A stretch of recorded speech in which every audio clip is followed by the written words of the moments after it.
तो कहानी शुरू होती है।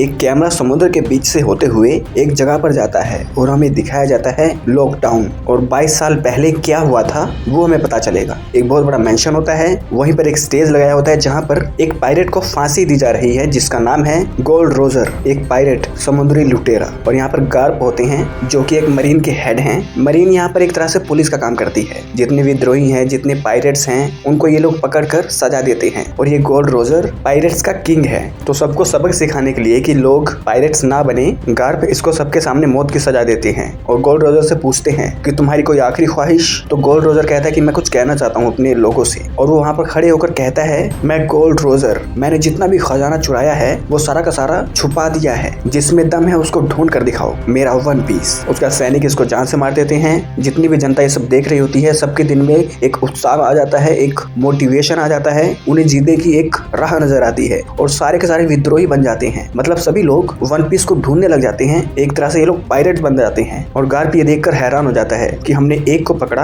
और इसने हजारों और बना दिए पायरेट्स। उसका कैमरा पीछे आता है और शुरू होता है वन पीस। हाँ, तो शुरू करने से पहले एक छोटी सी गुजारिश, प्लीज इस वीडियो को लाइक कर देना अगर पसंद आए तो। अगर पसंद ना आए तो डिसलाइक जरूर करना। तो चलिए फिर शुरू करते हैं आगे। तो अब प्रेजेंट का सीन होता है, ईस्ट ब्लू में एक छोटी सी नाव लेकर मंकी डी लूफी निकला है अपनी टोली बनाने के लिए। लेकिन इसको तैरना नहीं आता। इसकी नाव में छेद है जिसमें पानी भरता जा रहा है और ये एक ड्रम के अंदर बैठ जाता है जिससे इसकी नाव डूब जाती है और ये ड्रम के अंदर तैरता रहता है। ये ड्रम के अंदर तैरते तैरते एक जगह पर आता है जहाँ पर दो पायरेट्स आपस में लड़ रहे होते हैं अपनी अपनी शिप लेकर। और हमें दिखाया जाती है अलविदा, जिसके ऊपर बहुत सारा इनाम है। जो इसको जिंदा या मुर्दा पकड़ के देगा उसको इतना इनाम मिलेगा। और वो सामने वाली बोट को मारकर उसका सारा खजाना सब कुछ लूट लेती है। और इसी लूट में लोफी का वो ड्रम भी आ जाता है जिसके अंदर वो है। और अलविदा उस शिप के कैप्टन को अपने बड़े हथियार से मार देती है। उस खून को साफ करने आता है कोबी, जो कि एक मरीन बनना चाहता है, पर अलविदा ने इसे अपना गुलाम बना रखा है। तो वो थोड़ी सी सफाई कर रहा होता है। वहीं पर आ जाता है मंकी डी लूफी और ये इसको बताता है कि मैं यहाँ पर छुप कर आया हूँ अपने ख्वाब को पूरा करने।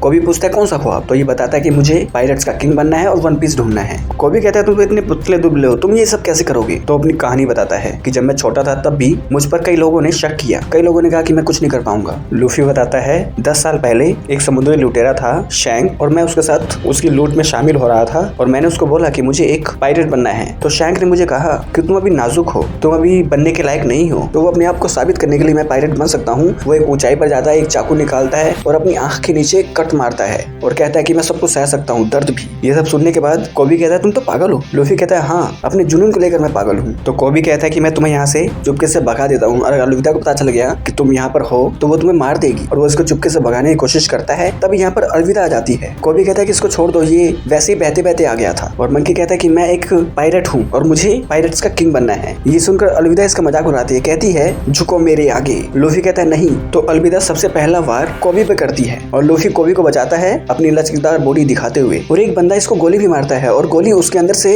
रबर की तरह फ्लेक्स होकर उसी बंदे को लगती है। फिर अलविदा इसके पेट पे मारती है। ये अपना पेट पीछे घुमा लेता है एकदम रबर की तरह और अपने दोनों हाथ लंबे करता है, ऊपर चला जाता है और नीचे आकर उनके सैनिकों की ऐसी की तैसी करता है। और तभी कोबी को अलविदा उसके सर पे वार करती है, लेकिन बीच में लूफी आकर वो वार अपने ऊपर ले लेता है और अपना एक स्पेशल मूव करके अलविदा को अलविदा कर देता है। उसका लूफी कोबी को कहता है देखा, अब तो मैं पायरेट बन सकता हूँ ना। फिर हमें सिक्सी आइलैंड का सीन दिखाया जाता है जहाँ पर रोरोनोआ जोरो है, वो किसी को सम्मान दे रहा है, किसी मरे हुए इंसान को। और वहीं पर आता है मिस्टर 7। ये थला फॉर अ रीजन है, ये दूसरा 7 है, वो आगे बात करेंगे क्लियरली। अभी इतना ही जान लो, इसका नाम 7 है। ये 7 रोरोनोआ जोरो को कहता है कि तुम हमारी ग्रुप में आ जाओ। तो रोरोनोआ जोरो कहता है कि नहीं, मुझे कुछ और करना है, मैं तुम्हारे साथ नहीं आ सकता। अगर तुम्हें मुझे अपने साथ जोड़ना है तो सबसे पहले नंबर 1 को लेकर आओ जो मुझे मनाए, नंबर 7 से मेरा क्या होगा। फिर इसको गुस्सा आता है और ये अपनी स्वॉर्ड निकालता है और रोरोनोआ जोरो पर हमला शुरू कर देता है। और हमारा जोरो एक से एक स्टाइल करते हुए इस बंदे के साथ लड़ता है। बहुत ही खतरनाक तलवारबाजी दिखाई जाती है और इसके पास 3 स्वॉर्ड होती हैं और वो 2 स्वॉर्ड का इस्तेमाल करके इसे 2 हिस्सों में बांट देता है। इधर कोबी लूफी से पूछता है कि तुम इतने लचीले कैसे हो, क्या राज है इसके पीछे। तो लूफी बताता है कि उस दिन जब मैंने अपनी आंख के नीचे चाकू मारा था तो शैंक ने मेरे टाके लगाए और मैं उसके खजाने में वैसा ही कुछ देख रहा था। तो मुझे एक बॉक्स मिला, उस बॉक्स के अंदर एक डेविल फ्रूट था जिसे मैंने खा लिया और मुझे नहीं पता था कि ये डेविल फ्रूट है। और वो खाने के बाद मेरी बॉडी ऐसी हो गई क्योंकि वो फ्रूट गम फ्रूट था। और शैंक इससे बात कर रहा होता है, वो उसका हाथ पकड़ता है और लूफी दूर जाने लगता है और उसका हाथ बहुत लंबा हो जाता है। और तब उसे पता चलता है कि great powers comes great responsibility. और ये सब अपनी कहानी बताता है और कहता है कि बताओ तुम्हारा ख्वाब क्या है, तुम क्या बनना चाहते हो। मुझे तुम्हारी आंखों में सपने नजर आते हैं लेकिन तुम छुपाते हो। तो कोबी कहता है मेरा एक बकवास सा बेकार सा सपना है जिसे शायद मैं पूरा नहीं कर पाऊंगा। तो लूफी से देता है एक झापड़, कहता है कि साले अपने सपने को कभी बकवास मत बोलना, बता तेरा सपना क्या है। तो कोबी बताता है कि मुझे एक मरीन बनना है और कमजोरों की हेल्प करनी है। ज्यादातर पायरेट्स दूसरों पर अत्याचार करते हैं, उन पर जुर्म करता है, बस मैं उन लोगों की हेल्प करना चाहता हूँ, उनको बचाता हूँ, यही मेरा ख्वाब है। और वहीं हमें एक तरफ दिखाई जाती है कि छोटी सी नाव लेकर नामी निकली है अपने छोटे से खजाने के साथ, और तभी इसके पास बड़ी नाव लेकर कुछ लुटेरे आ जाते हैं। नामी कहती है मेरी हेल्प करो। तो ये पायरेट्स नामी को छोड़कर उसका खजाना खोलने लगते हैं, और जैसे ही वो खजाना खोलते हैं उसके अंदर कुछ भी नहीं होता, और नामी यहाँ से उनकी बोट को लेकर निकल ली होती है, और ये मुंह देखते रह जाते हैं। और नामी पूरी दुनिया का नक्शा बना रही है। और फिर हमें दिखाया है शेल्स टाउन, ये एक मरीन की ब्रांच है 153वीं, जहाँ पर बड़े बड़े पोस्टर लगे हुए हैं, उनके ऊपर इनाम है, जिसमें हमें बूगी भी दिखाया जाता है एक बंदा, और अलविदा भी। तो मंकी डी लूफी कहता है कि मेरा ये पोस्टर ऐसे ही लगेगा, उसके ऊपर इनाम होगा। कोबी कहता है हाँ, और मैं तुम्हें पकड़ूंगा। उसका ये दोनों बैठकर खाना खा रहे होते हैं, तभी यहाँ पर रोरोनोआ जोरो आता है, जिसके पास एक छोटी सी बच्ची आती है, वो इससे ऑर्डर लेती है क्या लाऊं सर, और वह नामी कुछ दारू वगैरह पी रही होती है। एक जवान लड़का इसके साथ फ्लर्ट करता है, पर ये एक बूढ़े के साथ जाती है, उससे थोड़ी सी मीठी मीठी बातें करती है। और तभी रोरोनोआ जोरो के पास वो लड़की ऑर्डर लेकर आती है चावल के पेड़े बनाकर, और तभी उससे टकरा जाता है ये पागल लड़का। वो इस बच्ची को डांटता है, उसका खाना खराब कर देता है और कहता है झुको मेरे आगे। तो जोरो झुकता है, और जो उसने खाना कुचला होता है उसको खाकर देखता है और कहता है कि ये तो बहुत टेस्टी है, और थोड़ा सा खाना प्लेट में रख के इस पागल लड़के को ऑफर करता है। लेकिन ये कहता है कि तुझे पता है मेरा बाप कौन है, और वो निकाल लेता है अपनी स्वॉर्ड और कहता है मैं कैप्टन का बेटा हूँ, और वो इससे लड़ने की कोशिश करता है, और रोरोनोआ जोरो अपनी तलवार निकाले बगैर ही इसे हरा देता है। और तब यहाँ पर मरीन सोल्जर्स आ जाते हैं, नोआ उनको बिना स्वॉर्ड का यूज किए ही हरा देता है सारे के सारे मरीन्स को। और ये सब करते हुए लूफी देखता है, और उस बूढ़े को, जो बूढ़ा मरीन है, उसे नामी मार देती है और साइड में ले जाकर उसके कपड़े पहनने लगती है। और यहाँ एक से एक स्टाइल करते हुए जोरो सारे मरीन को हरा देता है, और आता है लास्ट में इस पागल लड़के के पास और कहता है कि बता तेरा बाप कौन है। तो ये कहता है मेरे पापा तुम्हें इनाम देंगे, मुझे छोड़ दो प्लीज। और वो लेकर आता है अपने फादर के पास। इसके फादर का नाम होता है दी एक्स हैंड, और ये यहाँ मरीन के जो बेस है इनका कैप्टन है। तो कैप्टन कहते हैं कि तुमने हमारे सारे मरीन्स को हरा दिया। ये कहता है हाँ, और तभी वो अपने बेटे को एक लाफा मारता है। फिर वो इसको कहता है कि तुम्हारे पास दो ऑप्शन है, या तो तुम हमारे मरीन बन जाओ या फिर 7 दिन के लिए हमारे यहाँ बंदी बने रहो। तो ये कहता है कि यहाँ पर मरीन बनने से अच्छा है मैं 7 दिन तक आपके अंडर रहकर सजा काटूं। यहाँ कोबी और लोफी दोनों यहाँ से जाने की कोशिश करते हैं, और तभी कोबी बताता है कि तुम्हें वन पीस ढूंढना है तो ग्रीनलैंड का नक्शा तुम्हारे पास होना चाहिए, तो जाओ नक्शा लेकर आओ। तो लूफी कहता है हाँ मुझे नक्शा चाहिए, और यहाँ पर जोरो को बांधा होता है और उसके मजे लेता है कैप्टन का बेटा। लेकिन इस हालत में भी जोरो इसके मजे लेता रहता है, और यहाँ पर नामी मरीन ड्रेस पहन लेती है, और वो भी शायद नक्शा ढूंढ रही है। यहाँ लूफी नक्शा ढूंढते ढूंढते जमीन में से निकलता है और जोरो के पास आता है, और जोरो को बोलता है कि तुम हमारी टीम में आ जाओ, हमें एक ऐसे लड़ाकू की जरूरत है जो स्वॉर्ड में माहिर हो। पर जोरो मना करता है कि नहीं, मैं तुम्हारी टीम नहीं ज्वाइन करूंगा। तो लूफी कहता है कोई बात नहीं, मत करो, लेकिन मैं तुम्हें खोल दूंगा। और वो इसको खोल देता है बिना किसी स्वार्थ के, और वो अंदर आकर घूमने लगता है। वहीं पर मिलती है नामी।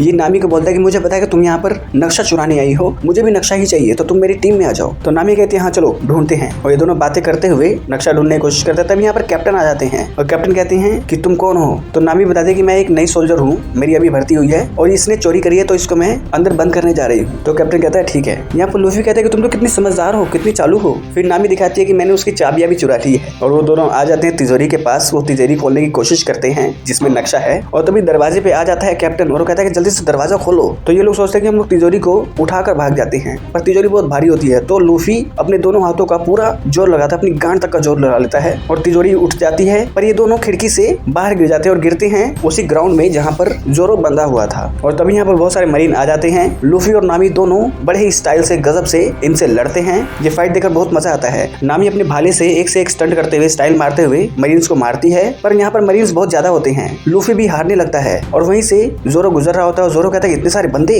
और वो इनका साथ देने लगता है, मरीन्स को मारने लगता है। और तभी यहाँ पर आता है कैप्टन, और वो पूछता है कि अब तुम कौन हो। तो लूफी बताता है कि मैं एक पायलट हूँ, और मुझे पायरेट्स का किंग बनना है और वन पीस ढूंढना है, और ये है मेरी टीम। लेकिन नामी और जोरो कहते हैं कि हम इसको नहीं जानते पगले को। लेकिन कैप्टन कहते हैं कि नहीं, तुम लोगों की जगह मेरी जेल में है। और वो अपना हाथ दिखाता है जो कि लोहे का बना होता है, और उससे वो अपना हिला भी नहीं सकता। फिर ये तीनों प्रिपेयर होते हैं इससे लड़ने के लिए। सबसे पहले जोरो इस पर हमला करता है, लेकिन कैप्टन बहुत ही मजबूत होता है, तगड़ा होता है, वो जोरो को हरा देता है, और लूफी को भी बहुत आसानी से हरा देता है। और यहाँ पर नामी सारे मरीन्स से लड़ती है अकेली ही, और यहाँ पर लड़ते लड़ते जोरो कैप्टन को दूर कर देता है, और लूफी को कहता है कि हम अकेले इससे नहीं लड़ पाएंगे, तो मैं कैप्टन के नीचे वार करूंगा और तुम ऊपर वार करो। और वो एक स्ट्रेटेजी बनाते हैं और कैप्टन से लड़ने लगते हैं, और दोनों मिलकर कैप्टन को हराने लगते हैं, और कैप्टन हारने भी लगता है। फिर ये कहते हैं एक फाइनल मूव, अब मैं अपनी तीनों स्वॉर्ड्स का इस्तेमाल करूंगा। अब सोच रहे हो ये तीनों स्वॉर्ड कैसे इस्तेमाल करेगा? दो तो अपनी हाथों में पकड़ेगा, और तीसरी कहाँ पकड़ेगा? तीसरी देखो कहाँ पकड़ेगा। तीसरी स्वॉर्ड वो डालता है अपने मुंह के अंदर, मतलब अपने मुंह से, अपने दांतों से पकड़ता है, और वो एक हमला करता है।